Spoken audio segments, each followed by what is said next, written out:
Hi, this is Patricia Stepler, and you are here for the Inner Power, your inner power, part of the Win-Win Women's Network. And at Your Inner Power, we talk about the powers that you have inside of you that can help you to become the person that you need to be. Now, today's quote, which we're going to refer to a couple times, is the quote of "The cave you fear to enter holds the treasure that you seek." And today, what we're going to talk about is the cave that you're fearing to enter is you, is your image of the person that you want to be. And so that becomes really apparent when we start to look at your success and what does it take to succeed. Well, today I'm going to be referring to one of my favorite books called Cybernetics by Dr. Maxwell Maltz. Now, just to give you a little background, Dr. Maltz was a plastic surgeon. And what he started to realize was that some of the patients that he would, let's say, maybe fix a scar on their face or give them a new nose or tape back their ears or whatever it was that he did, for some of those patients, they changed their whole image. They became like a whole new person. But he also noticed that some of his patients, no matter what he did, it didn't seem to make a difference in how they felt about their selves. And so what he started to realize was that no matter what he had done to somebody, some people felt that it worked really well for them, and other people felt that it did not. So we have to look at ourselves and we have to decide what image we hold of ourselves. And if it's serving us well, is it getting us to where we want to be, or is it not getting us to where we want to be? And that's the image we need to start putting in our minds, the image that will serve us well. So let's just look at this just for a minute. In the beginning of this book, he says, understanding the psychology of self can mean the difference between success and failure, love and hate, bitterness and happiness. The discovery of the real self can rescue a crumbling marriage, resuscitate a faltering career, and transform victims of personality failure. On another plane, discovering your real self means the difference between freedom and the compulsion of conformity. Now listen to that again. Discovering your real self can mean the difference between freedom and the compulsions of conformity. How many of us conform to what other people think?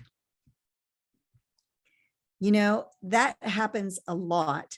We, have friends and our friends are telling us one thing and, we start to listen to them. So let me just show you exactly what happened in the beginning. So as you are an infant, or when you were an infant, you see everything going on around you is just pouring into your subconscious mind. Now, why is that important? Well, it's a subconscious mind where we hold what we call paradigms or our habitual behaviors. They all reside in the subconscious mind. So everything going on around us, anything somebody's saying about us, when maybe one of our parents caution us, be careful, you might fall. Be careful, you don't want to get into trouble. Be careful, don't talk to strangers. All that forms into our subconscious mind until up about ages 7 or 8. We don't have a filter. And so anything that we have, that we're hearing, or things being said to us, just goes right into our subconscious mind. And in there, it starts forming our self-image.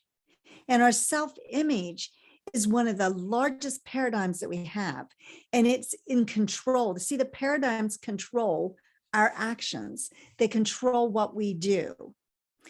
And so whatever is being formed in our mind is going to end up controlling us. Now, I didn't understand this all when my children were small, But I had done enough personal development up to that point to realize that the words that I said to people and the words I said to my children were very important. And I remember, you have 3 kids, right? I had 3 kids, and my middle daughter always thought she was going to get her little brother in trouble. And one day he decided to take his sippy cup and he turned it over, and it had red, like fruit juice in it. And he decided to shake a design on the white carpet in our living room. Now, she thought for sure he would get in trouble over this.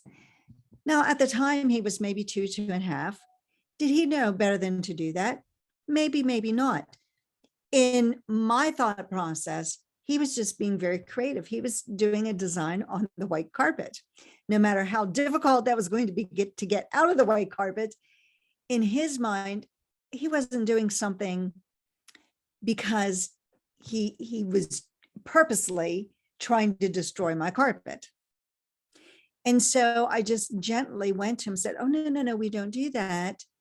And, we need to clean that up. I didn't get upset with him. I just took him out of the situation.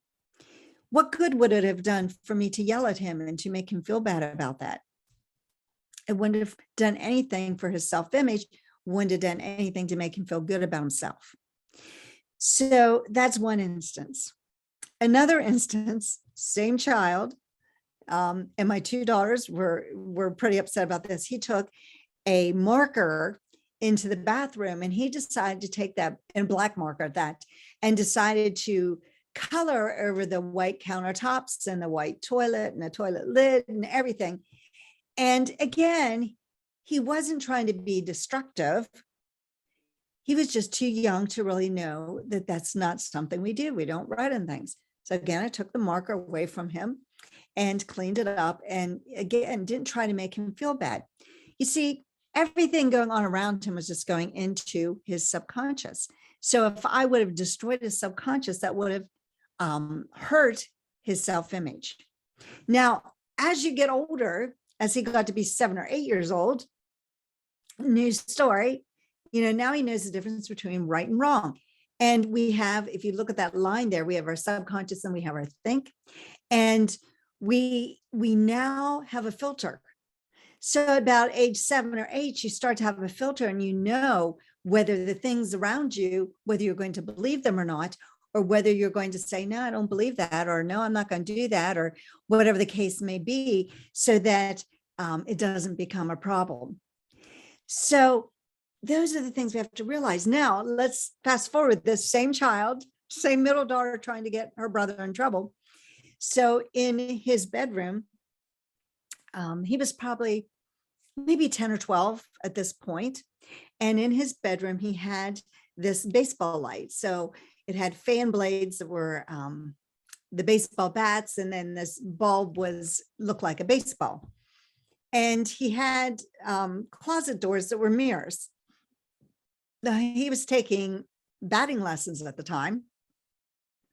And so he was standing in front of the mirror, swinging his own bat, watching himself in the mirror to make sure he was holding his bat correctly and swinging correctly and doing everything that his private coach was telling him to do. And one time he brought the bat around and hit the light, shattered the light bulb. So when I came home from work, my daughter was there to greet me. She goes, oh, Danny really did it this time. And I said, what did he do?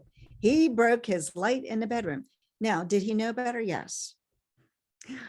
Again, I tried not to get too upset with him. I said, well, that kind of ruins that light. We'll see if we can get a new bulb, which we did. We just replaced it. But I said to him, and I said to my daughter, well, at least he was practicing, because I was paying a lot of lessons for his, or a lot of money for his private lessons. So at least he was practicing. Again, trying not to destroy his image. You see, the self-image is so important. So if you have children, if you have grandchildren, if you have any children around you in the neighborhood or whatever, or you're a teacher and you work with children, please be very careful what you say to them, because that forms their self-image. And you want to have people with a strong self-image. You don't want to destroy their self-image, because once you destroy the self-image, it takes a long time to rebuild a new model, because that model becomes so impounded in your mind and you become so comfortable with it that to change that self-image takes work. So going on in his book, he says, whether we realize it or not, each of us carries with us a mental blueprint or picture of ourselves. You see, we have an image of who we think we are, and we have to decide, are we going to believe that image, or are we going to decide what image we want to hold of ourselves? So let's go back to my pictures here. So we have your image of when you were an infant, everything just going into your mind. And then we have your image of being able to filter out and decide what you want. But look at this one. See here, we have this little kitty cat, and this little kitty cat really wants to be a lion. And it says here, you can never outperform the image you hold of yourself. And that is just vitally important. We can never outperform the image we have of ourselves. Now, why is that important? Well, because every action, every feeling we have, every behavior we have, our abilities are all determined by the image we hold. So how does that impact your life? Well, let's look at it this way. If you have the image of being, let's say, an F student, and all of a sudden you get an A in a test. Now that A doesn't fit the image you hold of yourself. You see yourself as a failure, as a failing student. And now you've just gotten an A in your test and you think, wow, how did that happen? I must have really studied. This is really great. But pretty soon your grades will start dropping back if you continue to see yourself as a failure. Now, if that A turns you around and you start to see yourself as a success and being able to do, let's say it was a math test and you're able to do math, it can change the way you feel about yourself. But if you look at that A, like, how on earth did that happen? That's not me. I'm not an A student. Then it falls back. You know, I remember when I was in, well, we call it junior high, middle school today. It was when I was in 8th grade. And I had a friend who in 7th grade was in one of the upper classes.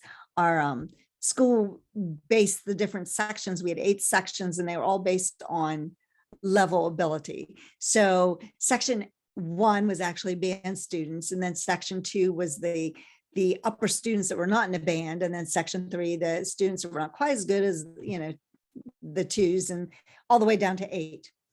Well, when she was in 7th grade, she was in section 3. So pretty close to the top. She wasn't a band student. She wasn't one of the top 20 students, I guess they determined. But she was in section 3. Well, when she was in 8th grade, she was moved to section 5. Now, knowing that that's the way these classes were scheduled and the way kids were grouped, she thought of herself as a failure. And she thought of herself as not being good enough. You know, that she fell from section 3 down to section 5. Well, about the same time, I happened to play in the band and also in the orchestra. And because of scheduling with the orchestra director, my science class went from 8-1, which meant Monday, Wednesday, and Friday. And then on Tuesdays and Thursdays, I happened to be with 8-5. And it was a completely different experience to be in 8-5 as compared to 8-1. And, you know, I could see how when she was grouped with 8-5, how it destroyed her self-image, because it was just a different group of students and different group of abilities. And you tend to fall into the people you hang around. You know, you've probably heard, you will become like the 5 people you hang around the most. And so it's natural that not only can adults do that, but students can do that too. And so she became like the people she was in class with, which was such a disservice to her and probably not the best way of grouping children by those abilities. But if you feel like a failure, you're going to constantly find ways to fail because that's your self-image. If you feel like you're forgetful, you'll constantly find ways to forget. I know a person who sometimes as they're going to work, one thing will go wrong and they're like, everything just keeps going wrong for me. And they just have so many things going wrong.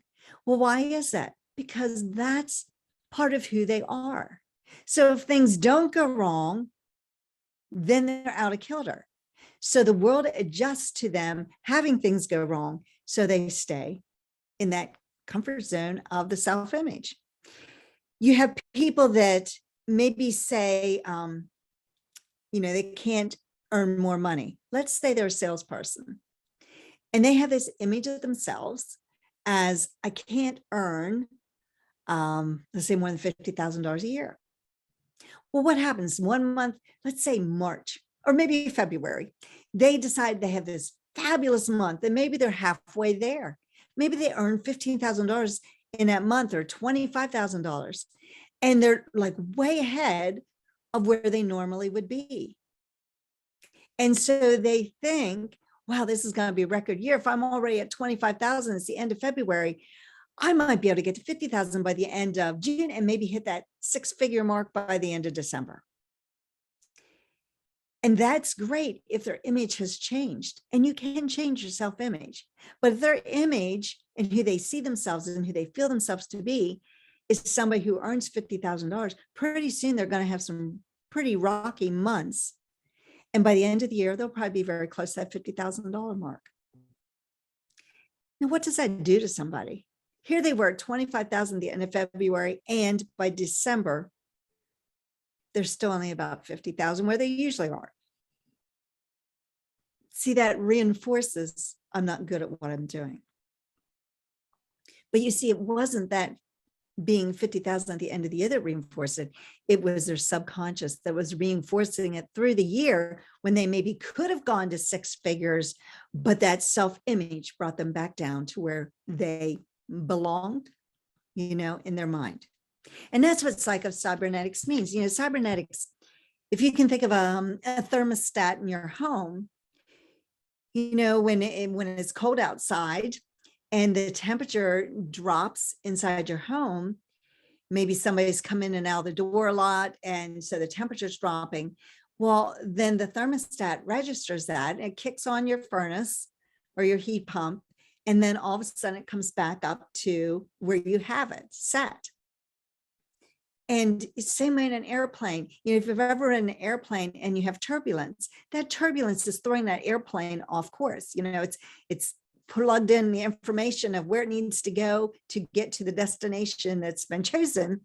And that turbulence can throw it off course.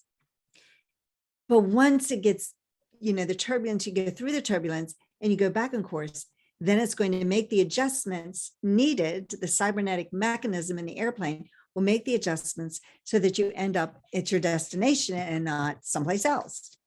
So that's what our minds do also. We have that adjustment.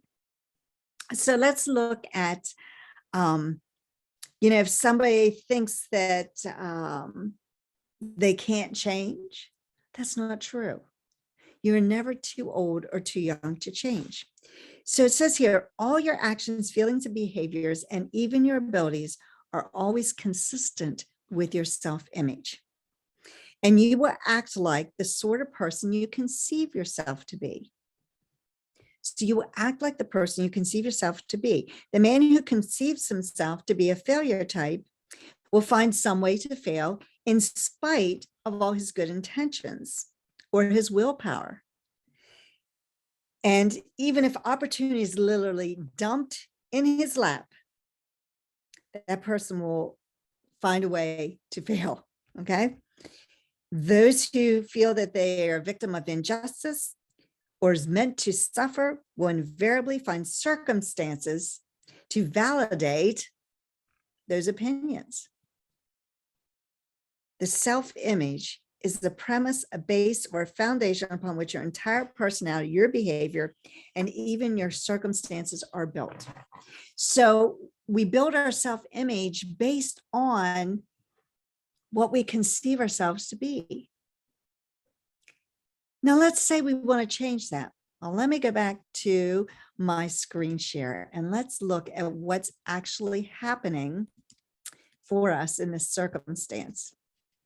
So in our subconscious mind, we have all these thought patterns. That's where our self-image is stored. And our conscious mind, now that we're older than 7 or 8, we have that filter in between, and we have our body. Now, the body is controlled by the subconscious. And that's why, since your self-image resides in your subconscious, it is in control of the body. So in order to change your actions, to change, what you're going to do, you have to change what's in the subconscious. Now, we have these like antennas on the top of our head, and that's how we relate to the world, through our senses. And those senses help us in our conscious mind. But in our conscious mind, we also have what we call 6 intellectual faculties: imagination, which we're going to come back to in a second, our intuition, our memory, our perception, our reason, and our will. Now, these are super important because these 6 intellectual faculties are what you use to change the self-image. You see, rarely is your self-image going to be changed by something you hear or something you see. And when it does happen through the senses, it's usually something negative impact. So what happens is we have our conscious or subconscious in our body, and we have to realize that the conscious mind is the intellect, the educated, is completely objective. You can decide whether you want to believe it or not. The subconscious is our emotional part of the mind, or what the ancient Greeks used to call the heart. And that's where we have our feelings, and it's completely subjective. It does not decide. It just does what it's told. So we have to learn to live from our inside out, not the outside in. We have to start to learn who we are. And until we start to know who we are and what we want, nothing's going to change in our lives, because we're living through our senses. So we get this idea, okay, I want to change my self-image. I want to become somebody different. I want to become that successful person that's making a 6-figure income instead of that $50,000 salesperson. So our conscious mind is originating those ideas. It can accept or reject it. It's our thinking mind. So we have that idea going round and round and round, and it hits that paradigm for today. It's the self-image paradigm. And it is in complete conflict with what we think. We don't see ourselves as a 6-figure salesman. We see ourselves as a $50,000 salesperson, just average, maybe even below average. We certainly don't see ourselves as successful. And so the action our body will take, instead of doing the things that somebody who is about to earn 6 figures or needs to earn 6 figures will do, our actions don't change. And pretty much we stay stuck. We stay the same as where we are. Now, let's jump forward. Now, let's say we've built that new self-image. And remember, the conscious mind accepts or rejects. This originates the idea. Subconscious, we have impressed into our subconscious the kind of person we need to be and the kind of person we want to be, of earning the 6-figure income, of seeing ourselves as super successful. And we've built that image in our imagination. We hold it with the will of our mind. So now that idea of being a 6-figure earner hits that paradigm. It's in complete acceptance or in harmony with the paradigm, because we've built a new one. And now the action our body takes is exactly the actions we need to do in order to get the results that we want and to become successful. So that's what we need to do. And that's what we have to do in order to change our self-image. We have to change how we feel about ourselves. We have to become that lion that a cat's looking at, right? We have to become the person we need to be, because we can only we can only change ourselves once we become that person. So how do we do that? That's the next question. Okay, so how? Well, we have to build the image of who we want to be. What kind of person do we want to be? Do we want to be, what kind of, how do we see that six-figure salesperson? What kind of things does that person do? And build that image in our mind and pretend, because we have this beautiful imagination where we can pretend to be and to do what we want to do. So in our mind, we fill ourselves with who we are, and we see ourselves doing the things we need to do. We build the image of the person we need to be. We build the image of the person speaking to new clients, of picking up the phone and doing the things that we need to do in order to accomplish what it is that we want to accomplish. And that's what we have to do if we're going to become the person we want to become. Now, in the chat, I just put some information. I put in, well, of course, my name. And what I do is the mindset success coaching. And I help people to shift these very things we're talking about, to shift their ideas. So you can reach me at patricia@yourdreampower.com. You can reach me at my phone number, which is 717-372-2636. I would ask that you text me and then allow me to call you back. That would be the best thing to do. Just calling me, sometimes my phone will not pick up those calls. So text me and then I can get it. And then I also want you to go and grab my gift. I have a gift for you that's overcoming fear and procrastination. It's a little short video, like 13 minutes long, and it will help you to understand what's happening, because fear is a real feeling. Like if you're afraid, you feel that in your body. So it's a very real thing. And, it always kind of bothers me when I hear people say, oh, fear is not real, just forget it. No, it is a real thing. So but we have to understand why it's happening and how to get our bodies not to react to the fear, and how we can learn to not procrastinate. And so I have that video there. I also have a video on the self-image, how to become that person that you need to be. And I also have 3 tips to success, which is a combination of a PDF and some videos, a little training program on 3 tips that you need to be successful. I've also included tickets to my event. Now everybody's going to have to pay, but you can have a free ticket to that event. And then I also put in some information there on how you can book an appointment for me, and we can talk about what image you have that maybe is holding you back, and what you might need to do in order to change things up and become the person you need to be. So actually, if you just get that link, you can do all those things right at that link, and schedule the appointment, get the free tickets, everything right there. Now, at the beginning of this session, I said a quote: "The cave you fear to enter holds the treasure that you seek." And we're looking at that cave today as our self-image. Now, sometimes that cave, there can be a lot of pain in that cave.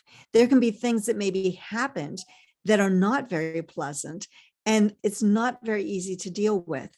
And sometimes we might be afraid to enter that cave. Sometimes people even suppress things that happened to them in their lives because they were so painful. And that sometimes when they start to dig deep, they discover them, and it's not comfortable. But I assure you that the cave that you fear to enter absolutely holds the treasure that you seek. And if you will just go forth and enter that cave and start to overcome some of the things that are bothering you, you will find yourself having discovered the magic that you have inside of you, and you can become an amazing person. And you can start to realize that this inside power that you have is what you need to take you to that next level, whether it be a 6-figure income or a new job or a new purchase that you want, or just a new image of who you want to be.